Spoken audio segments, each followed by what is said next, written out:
Intentional living is such a big one for you. Can you give us Mhm. some insights into what that looks like on a given day? Apart from Yeah. obviously a great coffee like we just had. Yeah. Love some good coffee. When did that start?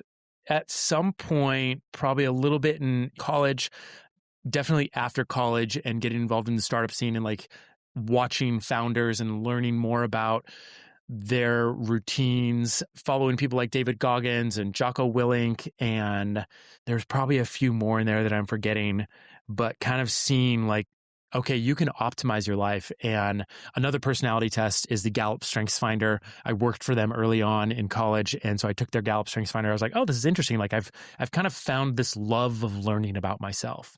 So I've taken tons of personality tests and I'm into astrology. I'm into all of that. And I'm a big fan of like, take what resonates and leave what doesn't. If you read your astrology every single day, you're going to find stuff that doesn't make sense and is absolutely cuckoo.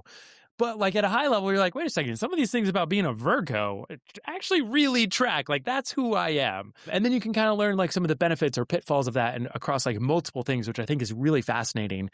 And my top skills, Gallup Strengths Finder gives you basically 30 skills they've identified. And then they kind of rank you on all of them after this like big questionnaire.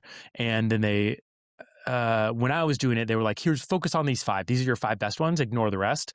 Now they're kind of like, oh, look at all of them, which I actually disagree with. I think you should focus on your 5 and like this whole like be everything. Even though I'm a range, I'm a generalist. I'm still like, I know my good traits and skills. And so my 5 were competition, communication, maximizing, optimizing, and then something they call woo, which is winning others over, which is basically just like, are you personable? Do you Charisma, yeah. Yeah, charisma. Yeah, Riz, Riz. I think yeah. There it is. I can't believe I used the C word. Yes. Yeah. Nice the R word. Proud of you, yeah. Yeah. And the optimization and maximization has just become such a big thing for me where I love digging into everything that's going on and being like, how do I make this better?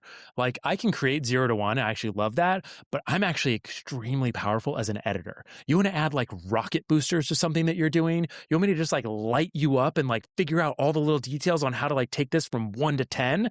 I'm great at that. And I love doing that. And I do that in my own life. And that's where some of like the morning routines and the winning of the day and the optimizing things and following founders who've done it and listening to Tim Ferriss early on in the 4-Hour Work Week and then listening to his podcasts on biohacking and all of it. Huberman is now the thing. And I've gone through all of that. And I'm a big fan of like A/B testing. I learned that in marketing, right? Like here's one thing. What's the outcome? Here's the other thing. What's the outcome? And then which outcome do you like? And I think that's a really powerful tool to testing all of the biohacking or all of the morning routine, evening routine, rather than just being like, oh, this is what you have to do. I'm like, well,